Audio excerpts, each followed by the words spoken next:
17. Car la loi a été donnée par Moïse. La grâce et la vérité sont venues par Jésus-Christ. Que Dieu ajoute la bénédiction avec toute sa parole. Asseyez-vous s'il vous plaît. Nous allons parler aujourd'hui sur les thèmes intitulés la loi ou la grâce. Nous venons de lire une portion de l'Écriture où il est écrit « Car la loi a été donnée par Moïse. La grâce et la vérité sont venues par Jésus-Christ. » Quand on parle de la loi de Moïse, on parle de l'Ancienne Alliance ou de l'Ancien Testament. C'est la loi de Dieu qui a été donnée à Moïse. Lorsqu'on parle de la loi de Moïse, on parle de l'Ancienne Alliance. On parle de l'Ancien Testament. Généralement, il y a une confusion sur la loi. Beaucoup de gens disent, nous sommes sous la grâce. Nous ne sommes pas sous la loi. C'est pourquoi aujourd'hui, nous voulons, par les Saintes Écritures, montrer ce que c'est la loi et ce que c'est la grâce. La loi avait 3 parties. Il y avait la première partie qu'on appelait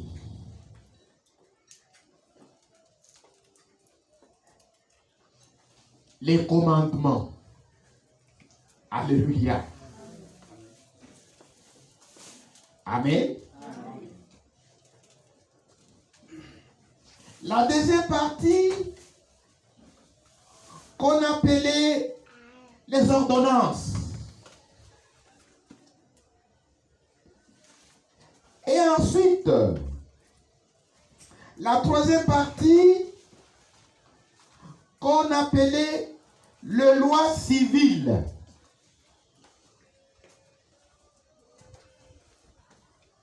Et nous allons parler de toutes ces choses pour que vous ayez une meilleure compréhension. Première partie, les commandements. Nous sommes à l'école de dimanche. Alléluia. Amen. Les commandements.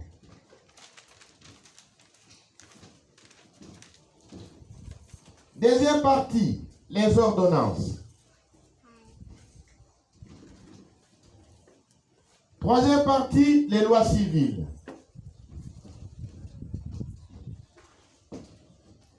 L'ensemble de tout ceci est ce qu'on appelait la loi. La loi de Moïse. Amen. Amen. Est-ce que vous êtes ici? Amen. Quand on parle de la loi, il y a 3 parties. La première partie, c'est les commandements. La deuxième partie sont les ordonnances. Et la troisième partie, ce sont les lois civiles. L'ensemble, c'est ce qu'on appelait la loi de Moïse. Amen. Amen. Maintenant, nous prenons d'abord qu'est-ce que c'est les lois civiles. Nous commençons d'abord par les derniers. Les lois civiles. Le peuple d'Israël ont reçu de lois de Dieu qui régissaient leur vie sociale. Le peuple d'Israël Dieu. Les lois qui régissaient la vie politique. Le peuple d'Israël ont reçu de Dieu les lois qui régissaient la vie judiciaire. Nous aurons le temps d'en parler.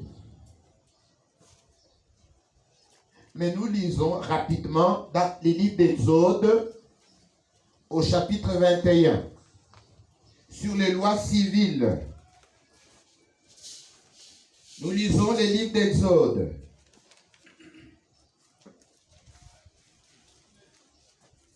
Exode chapitre 21.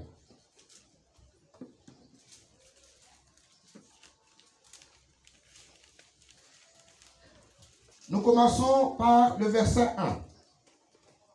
Voici les lois que tu leur présenteras. Si tu achètes un esclave hébreu, il servira 6 années. Mais la 7e, il sortira libre sans rien payer. On continue.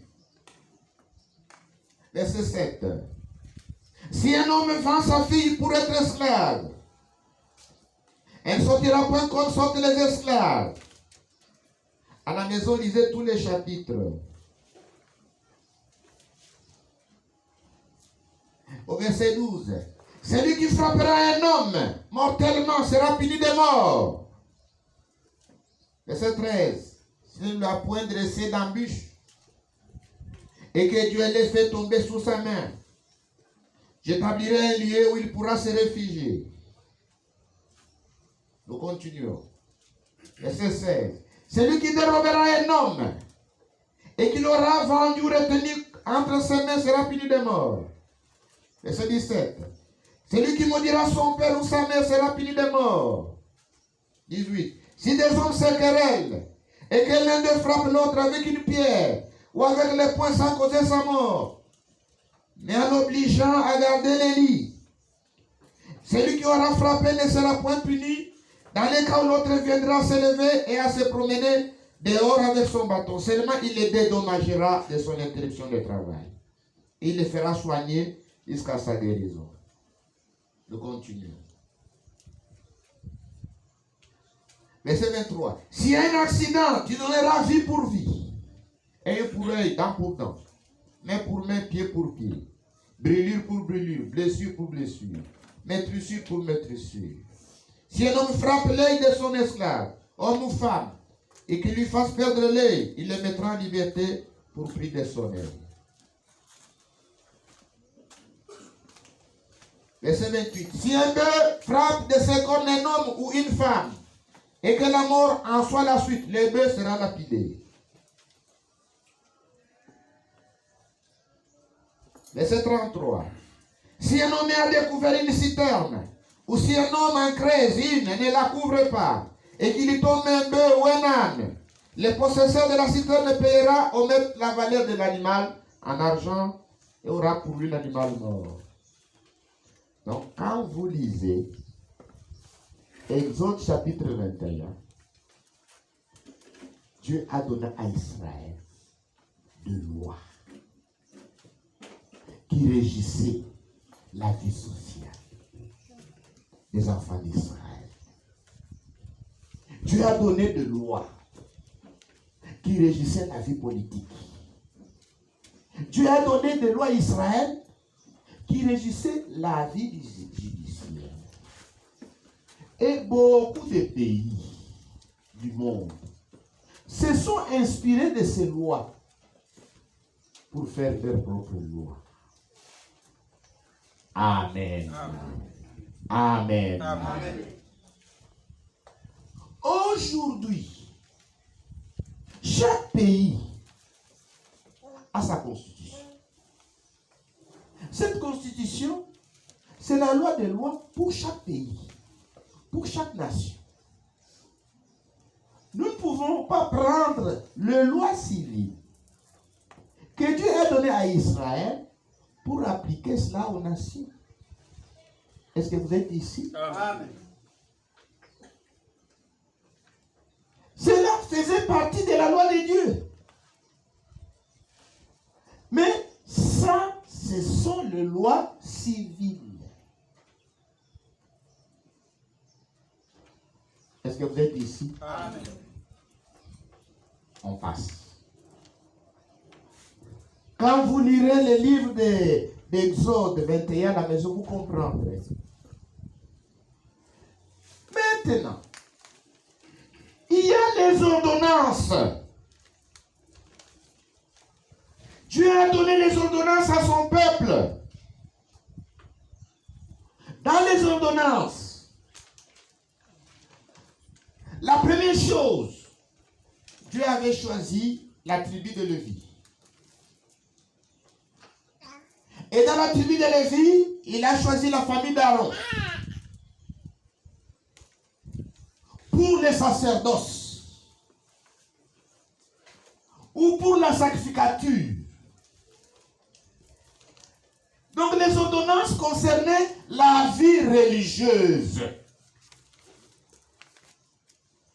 Nous avons parlé des lois sociales, des lois civiles, mais Dieu a également donné la loi religieuse à son peuple.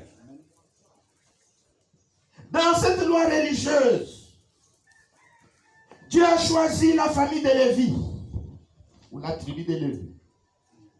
Au sein de la tribu de Lévi, il a choisi la famille d'Aaron pour travailler au temple comme des sacrificateurs,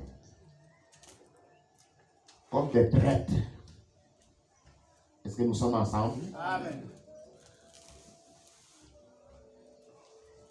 Et Dieu a donné également des lois sur les cultes. Comment devaient se célébrer les cultes en Israël.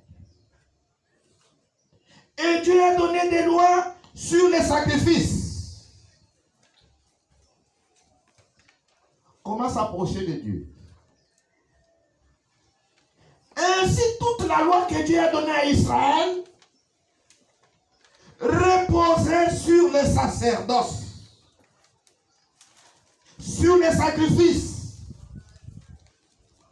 On en parlera, on donnera tous les détails.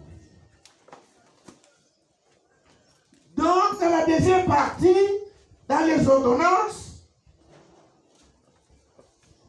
il y a les cultes, il y a les sacerdoces, et il y a les sacrifices. Et l'ancienne alliance reposait essentiellement sur le sacerdoce. Parce qu'Israël était appelé une nation sainte. Nous allons lire quelques écritures pour éclairer cette deuxième partie de la loi. Nous lisons dans les livres des Hébreux. Pour bien comprendre cela, nous allons d'abord dans l'Ancien Testament, Exode chapitre 25. Nous commençons au verset 12.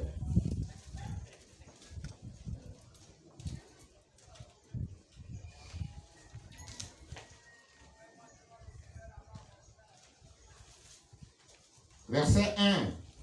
L'Éternel parla à Moïse et dit, parle aux enfants d'Israël, qu'ils m'apportent une offrande. Vous la recevrez pour moi de tout homme qui la fera de bonne odeur. Voici ce que vous recevrez d'eux, en offrande, de l'or, de l'argent, de l'airain, des étoffes teintes en bleu, en pourpre, en cramoisi, du fin lin, des poils de chèvre, des peaux de bélier teintes en rouge, et des peaux de dauphin, des bois d'acacia, de l'huile pour les chandeliers, des aromates, pour l'huile d'onction et pour les parfums odoriférants, des pierres d'onyx et d'autres pierres pour la garniture de l'éphod et du pectoral. Ils me feront un sanctuaire et j'habiterai au milieu d'eux. Vous ferez les tabernacles et tous ces ustensiles d'après le modèle que je vais te montrer. Ils feront une arche de bois, d'acacia. Sa longueur sera de 2 coudées et demi et sa largeur d'une coudée et demie et sa hauteur d'une coudée et demie. Tu la couvriras d'or pur. Tu la couvriras en dedans et en dehors et tu feras une bordure d'or tout autour. Tu fondras pour elle 4 anneaux d'or et tu les mettras à ces 4 coins, des anneaux d'un côté, des anneaux de l'autre côté. Ici, Dans les livres d'Exode, au chapitre 25, Dieu demande au peuple des offrandes en vue de faire le tabernacle et les ustensiles. Ceci concerne la loi religieuse. Ainsi, toute la loi de Moïse était basée sur les sacerdoces. Parce que Dieu a choisi Israël pour être une nation sainte. Alléluia. Maintenant, nous allons dans les Hébreux. Dans le Nouveau Testament. Hébreux chapitre 7. Verset 11. Si donc la perfection avait été possible par les sacerdoces lévitiques, car ceci c'est sacerdoce que reposait la loi donnée au peuple. Qu'était-il encore besoin qu'il parie notre sacrificateur selon l'ordre de Melchisédek et non selon l'ordre d'Aaron? Alléluia. Dieu avait choisi Israël pour être une nation sainte. Et pour être une nation sainte, il leur avait donné la loi religieuse. Et cette loi religieuse reposait sur les sacerdoces.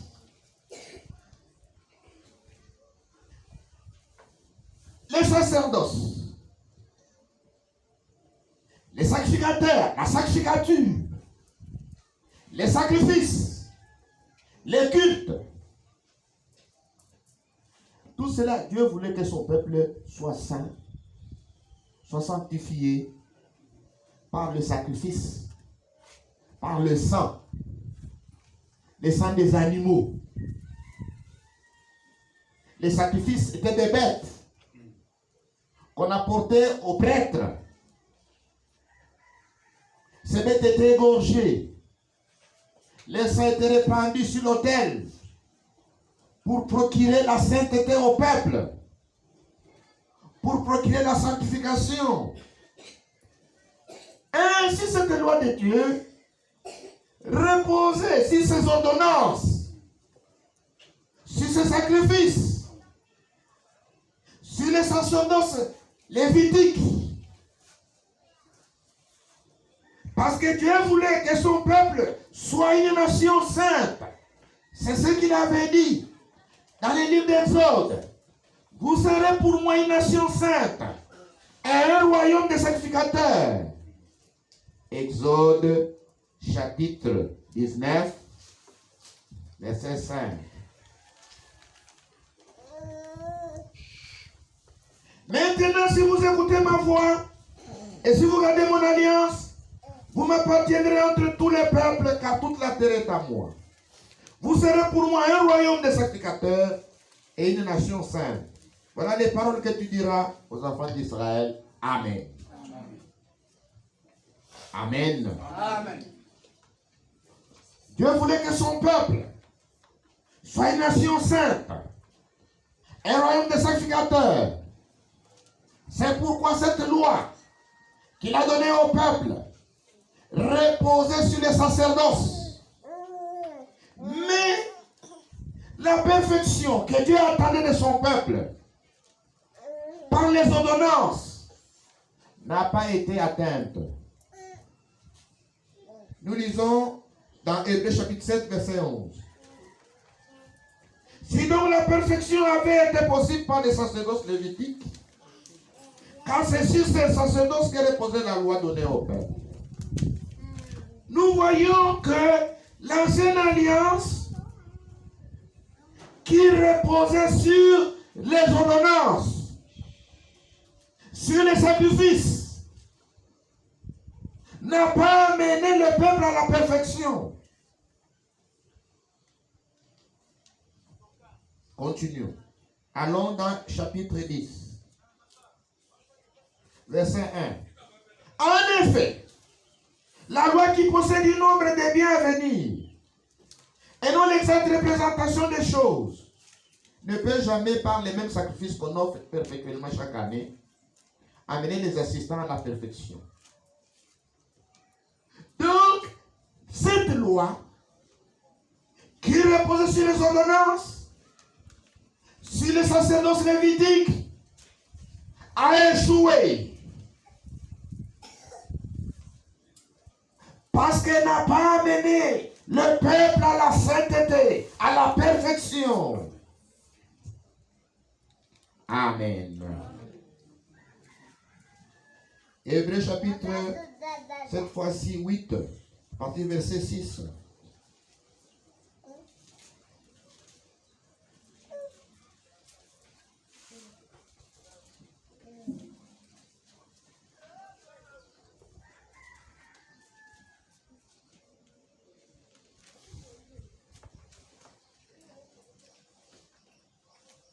On commence à parler du verset 7. En effet, si la première alliance avait été sans défaut, il n'aurait pas été question de la remplacer par une seconde. Car c'est avec l'expression des blâmes que le Seigneur dit à Israël, voici les jours viennent, dit le Seigneur, où je ferai avec la maison d'Israël et la maison de Juda une alliance nouvelle. Il continue.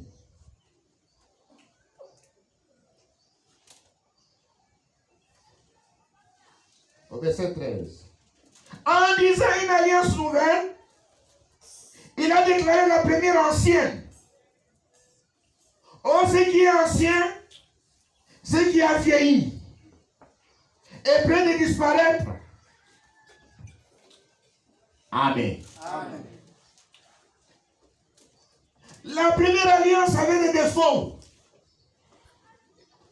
La première alliance n'a pas mené les croyants à la perfection. C'est pourquoi Dieu a promis de donner une nouvelle alliance. En disant je vais faire une nouvelle alliance, il a déclaré la première vieille. Elle devait disparaître. Amen. Amen. La première alliance a échoué. La première alliance était impuissante. La première alliance était inutile. Hébreux chapitre 7.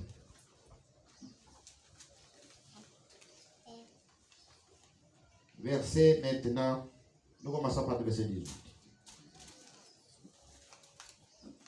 Il y a ainsi abolition d'une ordonnance antérieure à cause de son impuissance et de son inutilité. Car la loi n'a rien amené à la perfection. Introduction d'une meilleure espérance par laquelle nous nous approchons de Dieu. Amen. Est-ce que vous êtes ici? Amen. L'ancienne alliance qui reposait essentiellement sur les ordonnances. Par les ordonnances ici, entendez les sacrifices, le culte, les sacerdoces. Parce que Dieu voulait amener son peuple à la perfection. Par le sang des bêtes, par le sang des taureaux. Cette alliance a montré ses limites. Parce que le sang des taureaux et des bêtes ne pouvait pas amener à la perfection les assistants. Parce que c'était le sang des animaux. Cette alliance ne pouvait pas amener le peuple à la nouvelle naissance. Cette alliance ne pouvait pas amener au peuple d'avoir un nouveau cœur. Cette alliance ne pouvait pas amener le peuple à expérimenter le baptême du Saint-Esprit.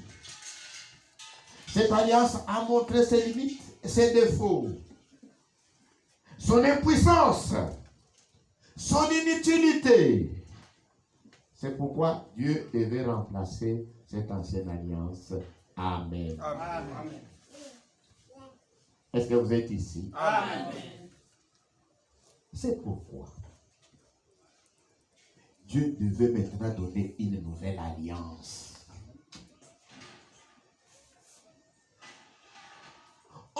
enseigné la semaine passée que la première alliance était inaugurée par le sang.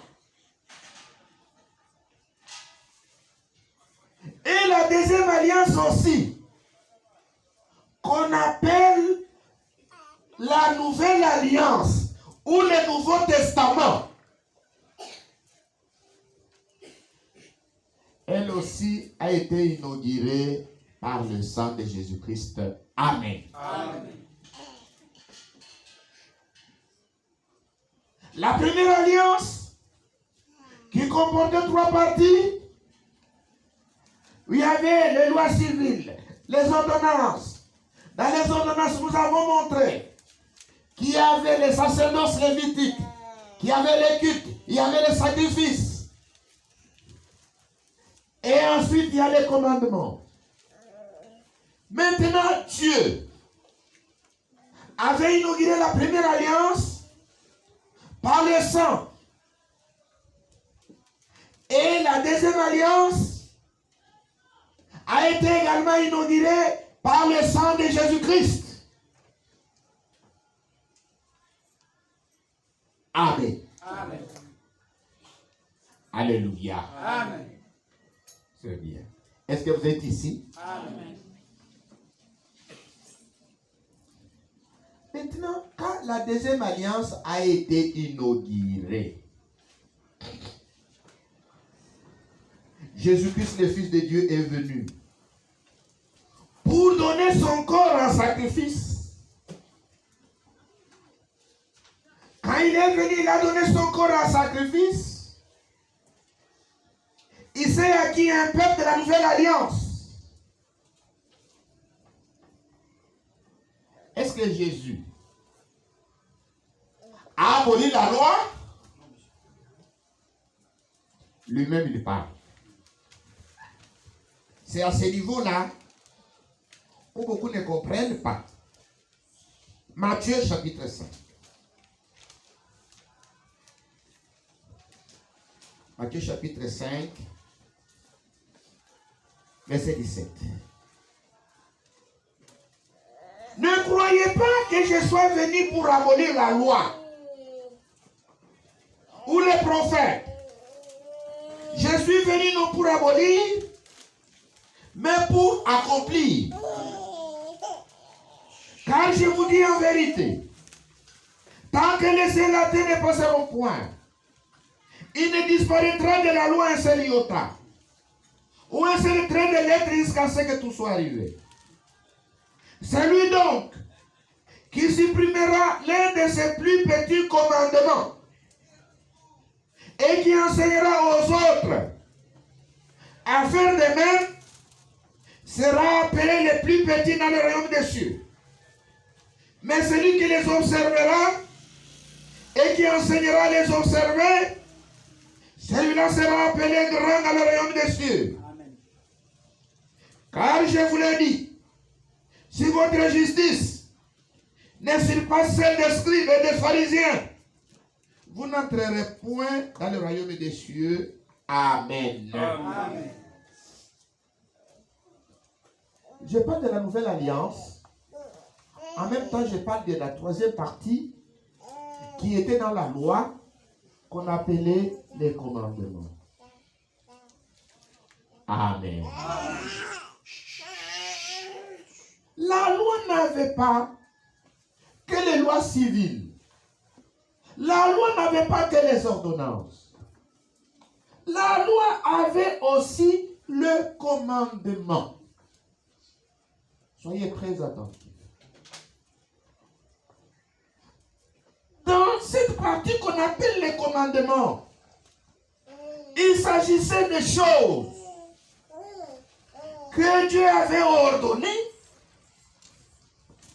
et des choses que Dieu avait défendues.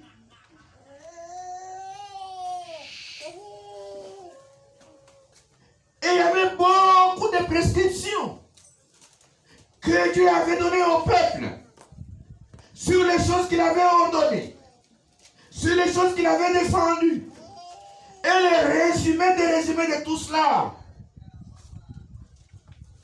c'est ce que Dieu a ordonné à Moïse d'écrire sur les 2 tables de pierre, qu'on appelle les 10 commandements. Ces 10 commandements, la nouvelle alliance n'est pas venue pour les supprimer. Amen. Il y a des choses de l'ancienne alliance qui ont été abolies parce qu'ils ont trouvé leur accomplissement en Jésus-Christ. Mais le commandement, lui, demeure. Jésus n'est pas venu pour supprimer le commandement. Le commandement demeure. Et dans la première alliance, et dans la nouvelle alliance.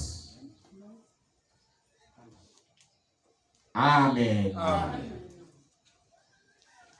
Dans la nouvelle alliance, Jésus a même amplifié les commandements.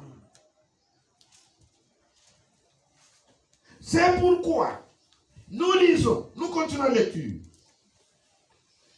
Vous avez entendu au verset 21 qu'il a été dit aux anciens, tu ne tueras point.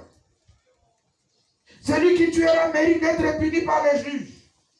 Mais moi je vous dis que quiconque se met en colère contre son frère mérite d'être puni par les juges. Amen. Que celui qui dira à son frère, Raka, mérite d'être puni par les Sanhédrins. Et que celui qui lui dira insensé, mérite d'être puni par le feu de la gêne. Est-ce que vous êtes ici? Amen. Jésus n'est pas venu abolir les commandements. Il n'est pas venu supprimer les commandements. Au contraire, il a amplifié.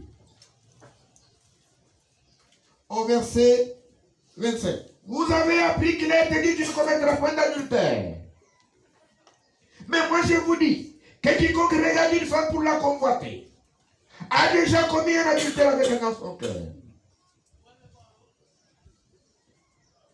Ici, il fait allusion à quoi? Il fait allusion aux 10 commandements. Amen.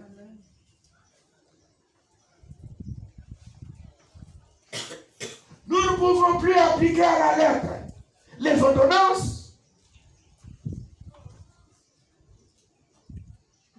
Nous ne pouvons plus appliquer à la lettre les lois civiles. Mais le commandement, lui, n'a pas été supprimé. Il demeure. Il a même été amplifié. Est-ce que vous êtes ici? Amen. Nous trouvons tu ne commettras point d'adultère dans les 10 commandements. Ici, les anciens ont dit tu ne commettras point d'adultère. Un point. Mais Jésus dit celui qui regarde une femme pour la convoiter a déjà commis adultère avec elle. C'est pourquoi toutes les femmes chrétiennes doivent se porter avec pudeur et avec décence et avec modestie. Parce que l'adultère, personne ne peut pas commettre l'adultère seul. Il y a toujours des parties. Donc les femmes mal habillées seront coupables d'adultère devant Dieu au jour du jugement. Pour toutes les hommes qui les auront convoitées, même si elles restent pures, sans avoir connu d'autres hommes, mais au jour du jugement, elles seront coupables du péché d'adultère à cause de tous les hommes qui les auront convoités. Que le nom de Jésus-Christ soit glorifié. Amen. Une femme doit s'habiller avec pudeur et modestie. Une femme doit cacher son corps. Son corps est un réceptacle de vie. C'est par le corps de la femme que Dieu continue la création. Ce corps doit être caché. Ce corps doit être gardé dans la pureté, dans la sainteté. Toute marche à moitié nu, mal habillé, s'expose à l'adultère. Amen. Il répondra du péché d'adultère devant Dieu. Tous les hommes qui auront porté le regard sur elle, avec les yeux pour les convoiter, et qui se seront rendus coupables d'adultère, ils répondront de leur péché d'adultère devant Dieu, comme ils ne répondront pas seuls. Ils répondront avec ceux qui l'ont entraîné dans ce péché-là. Que le nom de Jésus-Christ soit glorifié. Amen. Être à la mode, ce n'est pas montrer toutes ses cuisses, le nombril, les seins. Ce n'est pas cela être à la mode. Dans la Bible, nous voyons une personne qui était possédée par des démons, qui marchait nue. Mais quand cette personne, ce fou de Gadara, a été libérée par Jésus, la première des choses, il a cherché des vêtements pour s'habiller. Une personne normale doit se vêtir, Amen. doit cacher la honte de sa nudité. Amen. Que le nom de Jésus-Christ soit glorifié. Amen. Quand une personne marche nue, c'est la folie. Nous avons beaucoup de folles sur la ville, mais qui ne se reconnaissent pas. Toutes disent, j'appartiens à une église. Vous appartenez bien sûr à une église, mais vous vivez dans l'adultère par votre style vestimentaire. Votre accoutrement montre que vous n'êtes pas sauvé. Amen. Amen. Très bien. Jésus n'a pas aboli les commandements. Jésus a amplifié même les commandements. Il n'est pas venu pour abolir. Il est venu pour accomplir. Que le nom de Jésus-Christ soit glorifié. Le but pour lequel Jésus s'est sacrifié, c'était pourquoi? Éphésiens chapitre 5.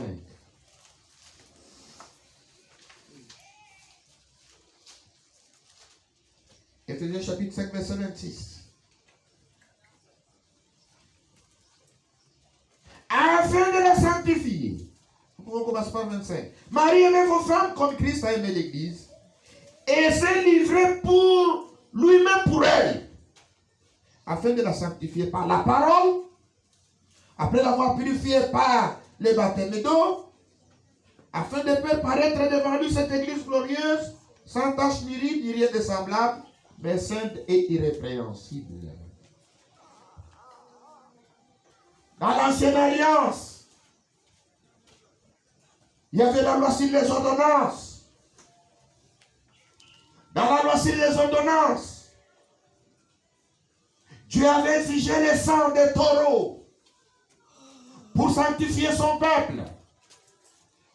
Mais le sang des taureaux et des boucs n'a pas mené le peuple à la perfection. C'est pourquoi dans les Saintes Écritures, il est dit, je viens pour faire ta volonté. Amen. Jésus est venu sur la terre pour faire la volonté de Dieu. Amen. Cette volonté était de nous sanctifier. Amen. Cette volonté était de nous amener à la perfection. Amen. Pour nous amener à la sanctification. Pour nous amener à la perfection. Il s'est livré lui-même sur le bois du calvaire. Il a versé son sang pour notre rédemption. La vie est dans le sang. Amen. Le sang que Jésus a versé contenait la vie divine. Amen. Celui qui reçoit Jésus dans sa vie, qui l'accepte comme sauveur, cette vie divine que son sang a libéré, vient sur vous, ma soeur. Vient sur vous, mon frère. Et vous recevez la vie éternelle. C'est pour cela que Jésus-Christ s'est livré pour son Église du Nouveau Testament. Pour nous amener à la perfection. Pour nous sanctifier. Pour nous purifier. Parce qu'il s'est donné la mission de se présenter à lui-même.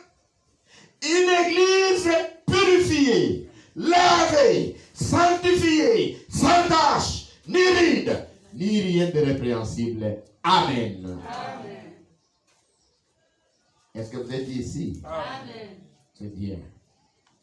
C'est pourquoi une personne convertie ne transgresse plus les commandements de Dieu. Amen. Si réellement vous êtes converti, vous avez en vous la vie éternelle.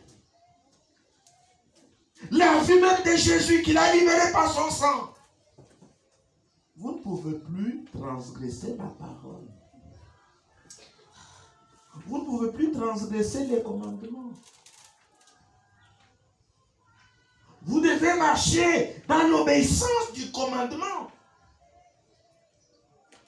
Parce que vous respectez le sang par lequel vous avez été sanctifiés. Parce que vous avez été racheté à un grand prix. Le prix de votre rachat, c'était le sang même du Sauveur. La vie même du Sauveur. Amen. C'est pourquoi nous avons lu pendant la semaine ce que le Saint-Esprit nous a exhorté. Nous allons encore lire ça ce matin. C'est dans le christianisme traditionnel. Christianisme traditionnel. À la page 96. Nous allons écouter ce que le Saint-Esprit nous enseigne. Est-ce que vous êtes ici? Amen.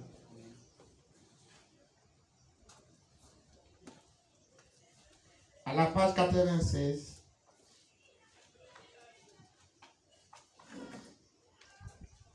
Christianisme traditionnel.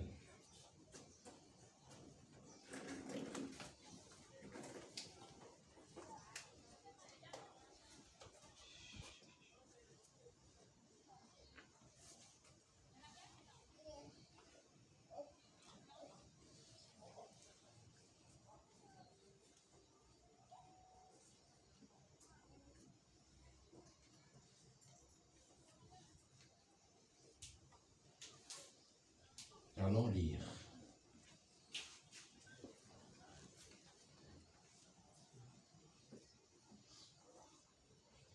L'homme converti, qui à cause de cette haute et divine vocation est destiné à un but divin particulier, ne peut plus prendre part au plaisir mondain.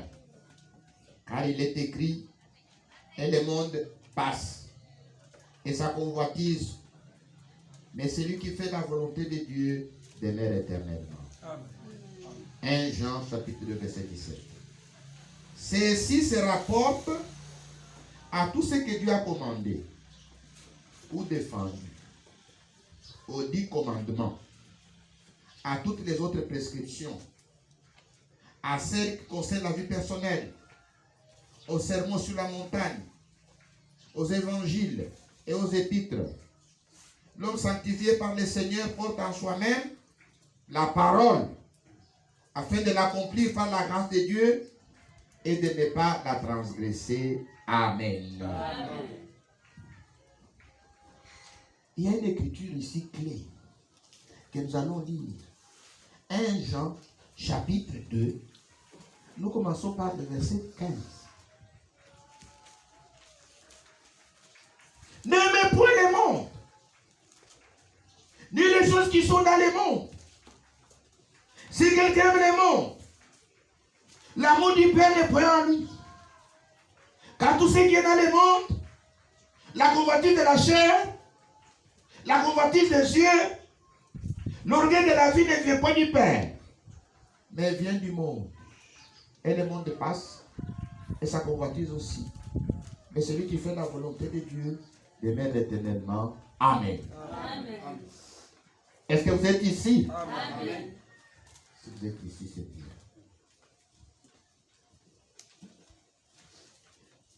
La Bible parle à ceux qui ont accepté le Seigneur et qui sont entrés dans la nouvelle alliance par la conversion. Il dit, n'aimez point le monde, ni les choses qui sont dans le monde. Qu'est-ce qui est dans le monde que nous ne devons pas aimer? Il dit, la convoitise des yeux, la convoitise de la chair, l'orgueil de la vie ne vient point du Père, mais vient du monde. Et le monde passe, et sa convoitise passe avec lui. Mais celui qui fait la volonté de Dieu demeure éternellement. Amen. Amen. Le monde a été créé. Le monde a un commencement. Tout ce qui a un commencement aura une fin. Amen. Il n'y a que Dieu qui est éternel. Amen. Amen. Dieu ne connaît pas de passé. Dieu ne connaît pas de futur. Dieu est l'éternel présent. Il est éternel. Amen. Amen. Maintenant, celui qui vient à lui reçoit la vie éternelle. Il devient éternel avec l'éternel. Celui qui vient à Jésus expérimente la nouvelle naissance. Il reçoit un nouveau parent. Et ce nouveau parent est Dieu. Nos premiers parents sont mortels. Les miens sont déjà partis. Mon père est parti en premier. Ma mère est partie ensuite. Et moi aussi, je vais le suivre. Amen. Amen. Comme ils m'ont transmis une vie mortelle, ils sont même morts. Mais nous avons un Père qui peut nous transmettre une vie éternelle. Amen. Et ce nouveau Père, c'est le Seigneur Jésus-Christ. Amen. Pourquoi résistez-vous à son appel? Pourquoi vous vous attachez au monde? Pourquoi vous vous attachez à la convoitise du monde? Si vous donnez votre amour au monde, vous êtes une partie du monde qui passera. Parce que le monde passera. Il n'y a pas d'espoir pour le monde. Le monde passe. Amen. Amen. Si vous êtes attaché au monde, si vous êtes attaché à la convoitise du monde, vous êtes une partie du monde qui passera avec le monde. Mais si vous voulez demeurer éternel, vous devez accomplir la volonté de Dieu. Amen. Qu'est-ce que c'est alors la volonté de Dieu? La volonté de Dieu, c'est faire ce que Dieu a ordonné de faire. C'est de ne pas faire ce qu'il a décidé de ne pas faire. Voilà la volonté de Dieu. Est-ce que vous êtes ici? Amen. Jésus a dit, si vous m'aimez, gardez mes commandements. Amen. Amen. Maintenant, qu'est-ce que le Seigneur a commandé? Nous allons lire ce que le Seigneur a commandé et ce qu'il a interdit. Peut-être que vous ne les connaissez pas. Je vais vous les lire. Il dit, moi je ne connais pas. Qu'est-ce qu'il a interdit? Deutéronome chapitre 5. Tous les commandements de Dieu, c'est pour les enfants de Dieu. Parce que les enfants de Dieu veulent faire la volonté de Dieu. Deutéronome chapitre 5. Nous commençons la lecture à partir du verset 2.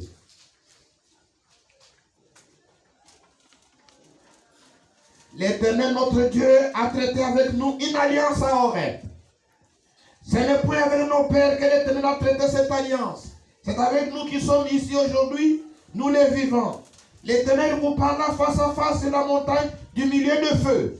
Je m'étais alors entre l'Éternel et vous pour vous annoncer la parole de l'Éternel. Car vous aviez peur du feu. Et vous ne montâtes point sur la montagne, il dit, je suis l'Éternel ton Dieu qui t'a fait sortir du pays d'Égypte, de la maison de servitude. Tu n'auras point d'autre Dieu devant ma face. Amen. Tu ne te feras point d'image taillée. Amen. 9. Tu ne te prosterneras point devant elle. Verset 11. Tu ne prendras point le nom de l'Éternel ton Dieu en vain. 12. Observe les jours du repos pour les sanctifier, comme l'Éternel ton Dieu te l'a ordonné. Nous y allons, nous continuons. Verset 16. Honore ton père et ta mère, comme l'Éternel ton Dieu te l'a ordonné. Tu ne tueras point. Tu ne commettras point d'adultère. Tu ne déroberas point. Tu ne porteras point de faux témoignages contre ton prochain. Tu ne convoiteras point. Alléluia. Amen. Ces commandements étaient valables pour les peuples de l'ancienne alliance. Ces commandements est valable pour nous les peuples de la nouvelle alliance. Amen. Dites Amen. Amen. Si vous vivez dans ces péchés, vous êtes coupable. Honore ton père et ta mère. Amen. Amen. Un enfant qui n'honore pas ses parents est maudit. Qui ne cherche pas les sorciers. Il s'est maudit lui-même. Lorsque vous manquez du respect avec votre père ou avec votre mère, vous vous êtes ensorcelé vous-même. La volonté de Dieu. Honore ton père et ta mère. Que le nom de Jésus soit glorifié. Amen. Nous vivons aujourd'hui une génération où les gens manquent totalement du respect. Ils ne respectent pas leurs parents. Ils sont sous la malédiction. La volonté de Dieu pour les enfants, même quand vous avez déjà grandi, même si vous êtes déjà chez vous, même si vous êtes déjà travailleur, même si vos parents sont vieux au village, illettrés, vous les devez honneur. Amen. Amen. Que le nom de Jésus soit glorifié. Amen. Ce sont les commandements. Lévitique. Revenez dans la semaine. Aujourd'hui, on n'a pas beaucoup de temps. Revenez dans la semaine. Nous allons creuser ces choses. Lévitique, chapitre 20. Je commence par le verset 7. À la maison, lisez tout. Vous vous sanctifierez, vous serez saints. Car je suis l'Éternel votre Dieu. Verset 9. Si un homme quelconque maudit son père ou sa mère, sera puni de mort. Il a maudit son père ou sa mère. Son sang retombera sur lui. Si un homme commet un adultère avec une femme mariée, s'il commet un adultère avec la femme de son prochain, l'homme et la femme adultère seront punis de mort. Si un homme couche avec la femme de son père et découvre ainsi l'intimité de son père, cet homme et cette femme seront punis de mort. Leur sang retombera sur eux. Ici on montre Verset 13. Si un homme couche avec un homme, comme on couche avec une femme, ils ont fait tous deux une chose abominable. Ils seront punis de mort. Dieu condamne l'homosexualité. Amen. Si un homme prend pour femme la fille et la mère, c'est un crime. Vous pensez que vous êtes devenu vraiment malin. Vous avez pris et la mère et la fille. Vous êtes criminel. 15. Si un homme couche avec une bête, il sera puni de mort. C'est la bestialité. Si une femme s'approche d'une bête pour se prostituer à elle, tu tueras la femme et la bête. Elles seront mises à mort. Vous voyez, Dieu condamne toutes ces choses. Il y a aujourd'hui une pratique qui se pratique du côté de l'Émirat arabe uni, où les Africaines, en quête de la richesse, vont à Dubaï pour se prostituer avec les milliardaires arabes là-bas. Il vous donne son champ, vous vous prostituez avec son champ, et puis il chie. Vous mangez son caca. Et il vous donne des milliers d'argent. Toutes les femmes célèbres qui sont dans la musique, qui sont dans ceci, africaines, vont là-bas pour manger le caca humain et pour se prostituer avec des champs. Frères et sœurs, il est plus tard que vous ne le pensez. Amen. Jésus vient bientôt. Amen. Ces péchés-là, même du temps de Noé, ça n'existait pas. Même du temps de Sodome et Gomorrhe. Je n'ai jamais entendu ça. Qu'on donnait aux femmes du caca pour avoir de l'argent, pour s'enrichir. L'amour de l'argent, c'est la racine de tous les mondes. Amen. Le monde passe. La convoitise du monde passe avec le monde. Mais celui qui fait la volonté de Dieu demeure éternellement. Le commandement n'a pas été supprimé. Le commandement n'a pas été supprimé. Tout ce que Dieu a donné dans l'Ancien Testament, tout ce qu'il a défendu, tout ce que Dieu a défendu dans le Nouveau Testament, c'est défendu. Tout ce qu'il a défendu dans l'Ancien Testament, c'est défendu. Si nous voulons faire la volonté de Dieu, nous devons faire ce qu'il a demandé de faire. Nous ne devons pas faire ce qu'il a interdit de faire. Amen. Amen. En ce moment-là, nous sommes sous la grâce. Dites. Nous voulons atterrir. Dites. Est-ce que vous êtes ici? Amen. C'est bien si vous êtes là. Vous voulez faire la volonté de Dieu? Est-ce que vous voulez faire la volonté de Dieu? Amen. La volonté de Dieu, c'est faire ce qu'il vous demande de faire. Amen. Ne pas faire ce qu'il vous a interdit de faire. C'est cela la volonté de Dieu. Amen.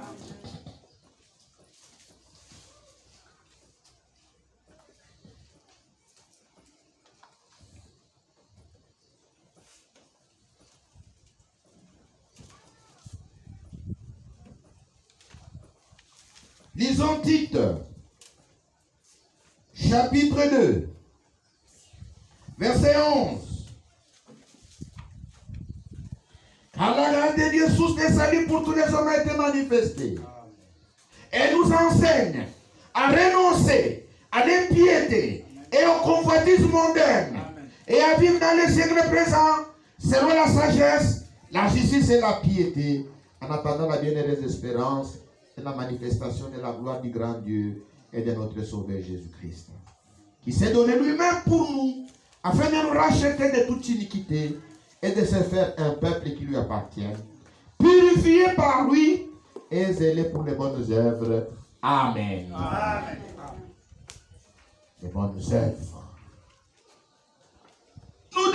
pratiquer les bonnes œuvres. Ce sera la volonté de Dieu. Tite chapitre 3, verset 8.